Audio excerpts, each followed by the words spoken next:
Tao anatin'ny lanonana fampiarabanana no ny tontaona izay nataon'ny vondrona lezasa tarihan'i Andriamatoa Voninahitsy Jean Eug no nitondran'izy ireo ny fomba fijeriny ny makasika ny toe-draharaha ankehitriny ny makasika ny kandidan'ny lezasa amin'ny fifidianana ihany koa fananganana ny FFM ary ny raharaha Beriziky Omer. Ndao rahantsika ny akon'izay hoentin'ny lovaramana-tsoa amin'ny sariny Kristiana Kotodramaka. Nitaterahany tolakandro io dia tsy amin'izay mesonirana ny firaritsoa sy ny fampiarabana tratra ny taona ny vondrona politika lezasa izay tarihan'Andriamatoa Voninahitsy Jean Eug.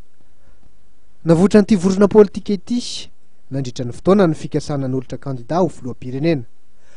Sakana amin'ny fanatanterahana ny kongresin'ny lezasa fotoana anloran'ny kandida nefa tsy mbola fisian'ny famojora-keloka izay miisatra dia misatra araka ny hevitr'Andriamatoa Voninahitsy Jean Eug hatrany. Mikasika ny fividianana dia nilaza ny vondrona lezasa fa tokony tsisy olana araboly zany ary tokony ampiasaina ao avokoa ny vola azo tamin'ilay mpandra Sinoa Beriziky Omer.